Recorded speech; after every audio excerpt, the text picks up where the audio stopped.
man lam yajma' asyam qabla al-fajr fala siyama lahu. Berkata dua sahabat, Hafsah dan Ibnu Umar, yang sanadnya sahih, dikeluarkan oleh Imam Malik an-Nafi' an Ibnu Umar, dan juga dari Hafsah sanadnya sahih. Keduanya mengatakan tidak diterima.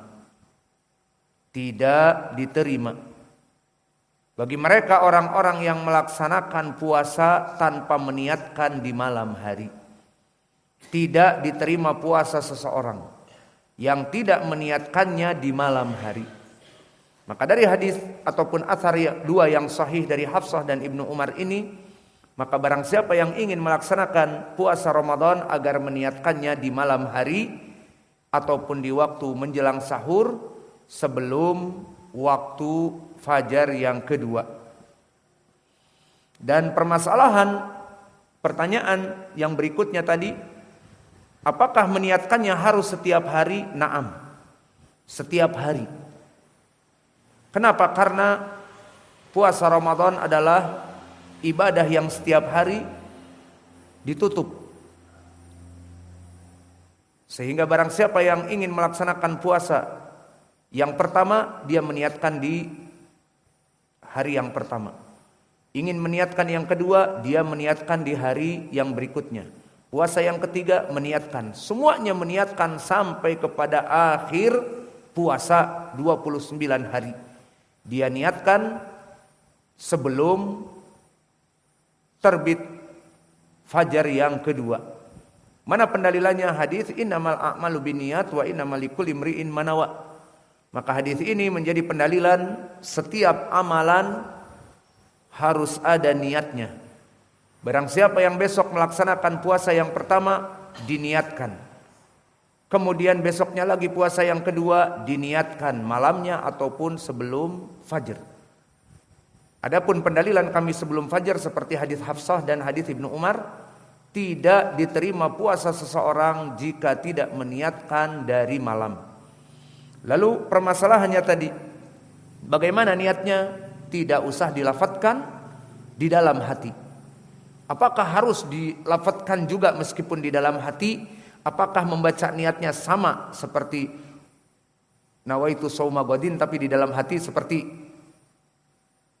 nawaitu shauma ghadin maksudnya? Tidak. Disebutkan oleh Syekh kami Mukbil, tidak ada lafadz-lafadz khusus dalam niat nawaitu shauma ghadin fardhu syahri Ramadan atau tidak di dalam hati.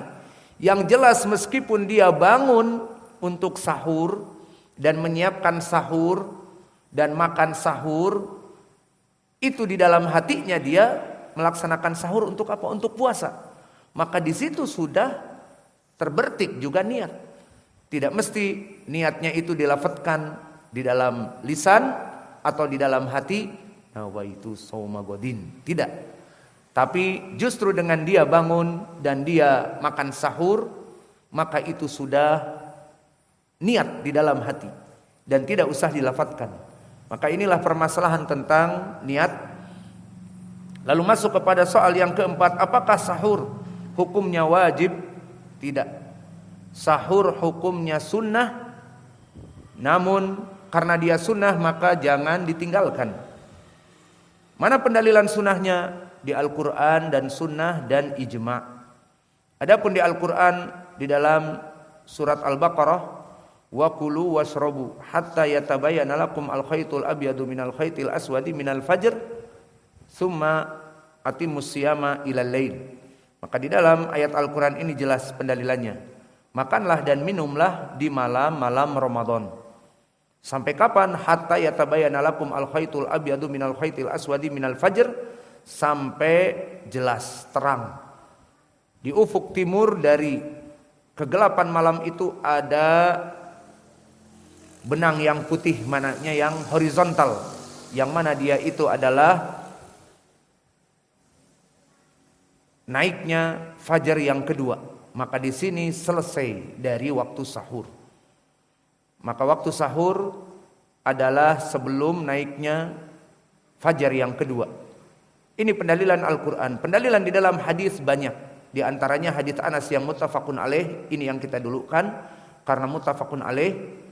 Disebutkan oleh Nabi Muhammad sallallahu alaihi wa ala alihi wasallam, tasahharu fa inna fis sahuri barakah. Maka sahurlah kalian karena pada sahur itu ada keberkahan.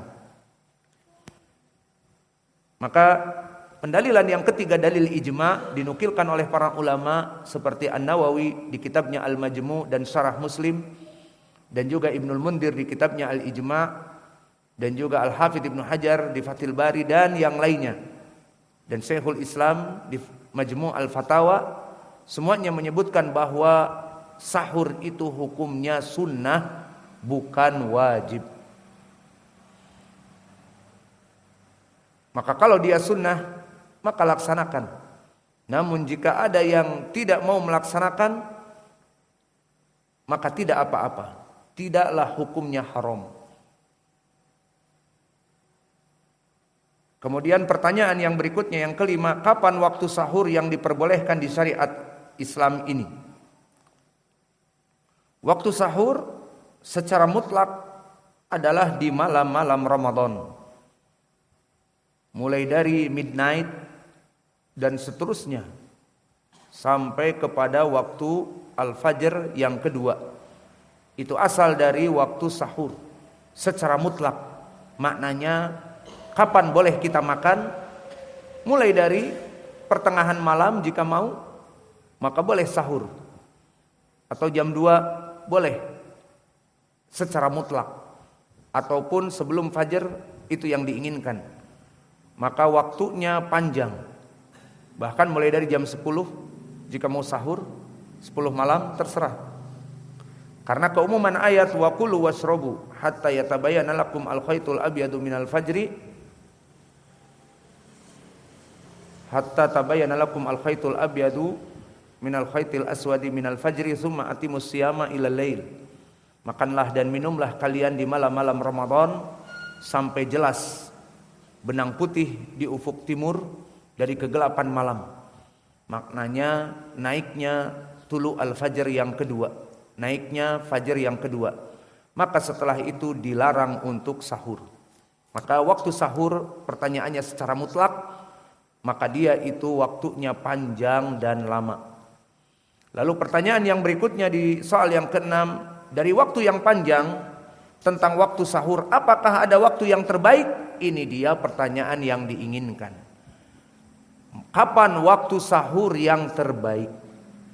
Jawabnya barakallahu fikum, waktu sahur yang terbaik di saat menjelang selesainya waktu sahur. Kapan menjelang selesainya waktu sahur? Di saat dikumandangkan adzan yang kedua atau naiknya al-fajr yang kedua.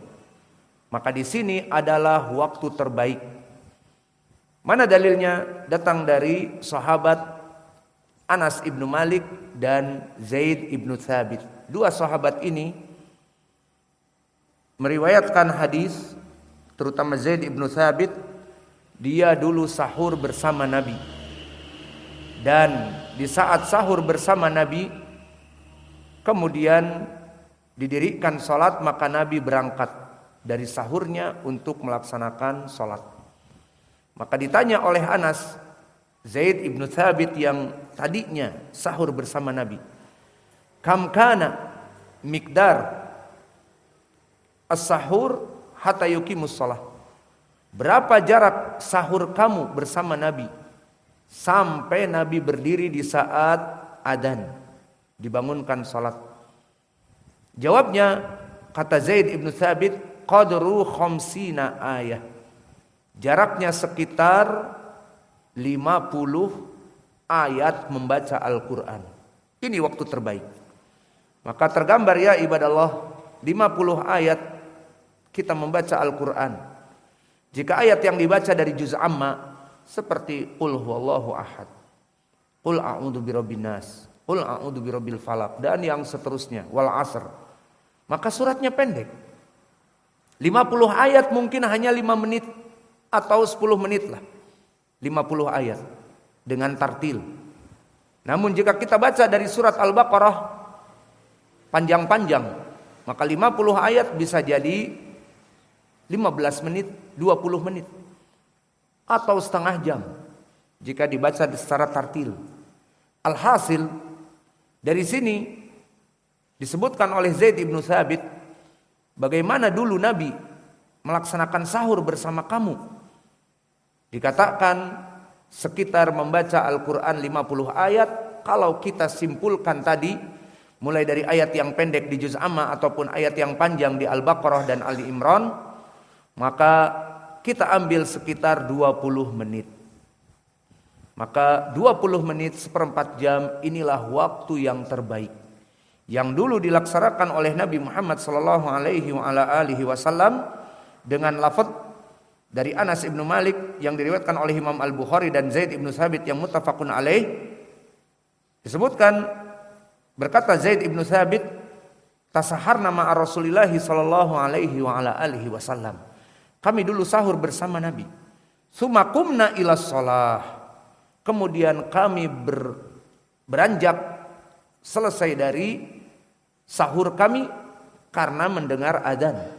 Selesai waktu untuk sahur. Kemudian datang Anas menanyakan kepada Zaid ibnu Thabit, berapa tadi jarak antara kamu sahur sampai kepada waktu adzan? Dikatakan qadru khamsina ayah, sekitar 50 ayat membaca Al-Quran. Maka di sini sekitar seperempat jam 20 menit itulah waktu yang dilaksanakan oleh Nabi. Maka inilah waktu terbaik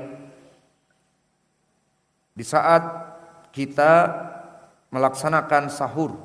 Semakin dekat semakin baik.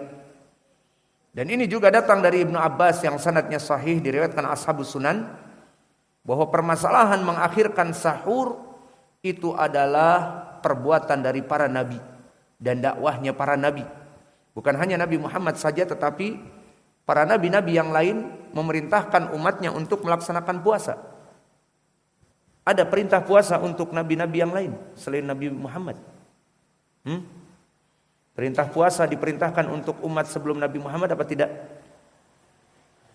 Iya, di dalam Al-Quran disebutkan kutiba alaikumus syiyam kama kutiba alal ladina min qablikum la'allakum tattaqun.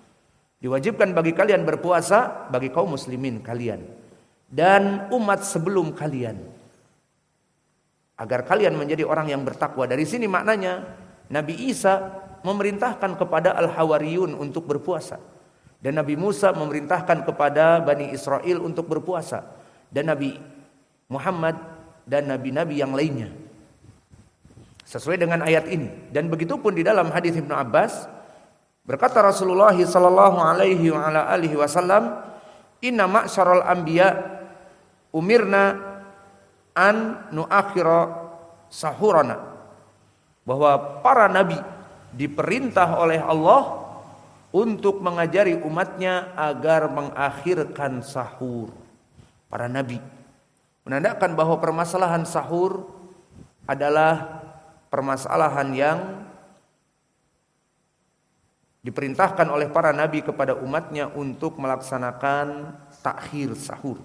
Maka mengakhirkan sahur adalah dari sunnah. Dan dulu disebutkan athar dari sahabat Sahal ibnu Sa'ad, yang athar ini sahih, diriwayatkan oleh Imam Al-Bukhari, bagaimana pelaksanaan salaf, di mana kita mengaku salafi, maka bagaimana salaf kita, orang-orang terdahulu kita, para sahabat melaksanakan puasa dan sahur.